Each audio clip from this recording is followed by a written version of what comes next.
అయితే ఇక్కడ వస్తు నిర్దేశం ఏముంది అంటే దీంట్లో మనకు భగవంతుణ్ణి స్తుతిస్తున్నాడు. లోకరక్షైకారంభకు అన్నాడు. అంటే ప్రపంచాన్ని రక్షించేటువంటి వాడైన భగవంతుడికి అని. అంటే భగవంతుడి యొక్క భగవంతుడు ఎప్పుడు కూడా లోకాన్ని రక్షించడానికే ఆలోచిస్తుంటారు. లోకంలో అన్యాయం జరిగితే దాన్ని తీసేస్తాడు, న్యాయ మార్గంలో లోకాన్ని నడిపే ప్రయత్నం చేస్తాడు. అంటే భక్తి మార్గంలో వెళ్ళేవాడికి ఎప్పుడు కూడా రక్షణ భగవంతుడే ఇస్తాడు. లోకరక్షైకారంభకు, అందుకని దాని తర్వాతనే భక్త పాలన కళా సంరంభకు అన్నాడు. అంటే భక్తులను పాలించే కళలో, అంటే భక్తులను కాపాడే కళలో ఆయన మహానుభావుడు. అంటే సంరంభం అంటే తొందరపడేవాడు, ఎప్పుడు భక్తులను రక్షించాలని తొందరపడతాడు. అది మనకు గజేంద్ర మోక్ష ఘట్టంలో తెలుస్తుంది తరువాత వచ్చే దాంట్లో. అంటే ఆయన మొరబెట్టగానే లక్ష్మీదేవిని కూడా వదిలిపెట్టి ఆమె చీర కొంగు పట్టుకొని వచ్చేస్తుంటాడు.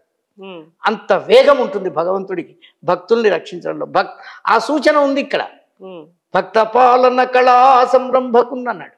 అట్లాగే దానవోద్రేక స్తంభకు అన్నాడు.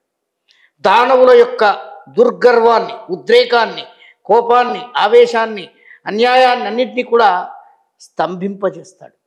వాటన్నిటినీ కూడా తగ్గించేసి వాడిని సంహరిస్తాడు. ఈ మూడు అంటే ఈ భాగవతంలో ఇవి ఉన్నాయి. అందుకని మొదటి పద్యంలోనే ఆయనకు నమస్కారం చేస్తున్నాడు. అది వేరే విషయం అదే. కానీ ఆ వాడిన పదజాలం ఏదైతే ఉందో, సమాసం ఏదైతే ఉందో, సమాసాలు పదజాలాలు ఏదైతే ఉందో అవి వస్తువును సూచిస్తున్నాయి. ఈ భాగవతంలో ఇవి ఉన్నాయి. ఏమిటి? లోకాన్ని రక్షించే విషయం, భక్తులను కాపాడే విషయం, దాంట్లో తొందరపడే తత్వం భగవంతుడిది భక్తులను రక్షించాలనే విషయంలో.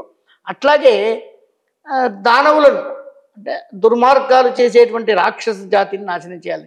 హిరణ్యకశిపుని చంపాడు, దీంట్లో చాలా ఉన్నాయి. ఆ రాక్షసుని ఈ రాక్షసుని సంహరించినటువంటి విషయాలు. ఇది ఈ మొట్టమొదటి పద్యంలోనే మనకు కనిపిస్తుంది. ఇది సాధారణంగా కవులు తమ కావ్యాల్లో రాసిన మొట్టమొదటి పద్యాన్ని శ్రీకారంతో మొదలు పెట్టడం, అది మంగళప్రదమైంది అని భావించడం. రెండవది ఆశీస్సులు ఉండాలి. వ్యక్తులకైతే ఆశీస్సులు, అది ఎవరికైనా రాజులకు అంకితం ఇస్తారు. ఆ రాజును భగవంతుడు కాపాడుగా కానీ నమస్కరిస్తారు, అది వేరే విషయం. ఇది దేవుడికే అంకితం చేశాడు కనుక దేవుడికి బాగు కావాలని వీడు కోరాల్సిన అవసరం లేదు. కాబట్టి దేవుడికి నమస్కారం చేయాలి, భగవంతునికి నమస్కరించాలి. నేను నమస్కరిస్తున్నాను అని చెప్పాడు. అవన్నీ ఉన్నాయి, ఇది కూడా ఉంది. ఇది మొదటి పద్యంలో విశేషం.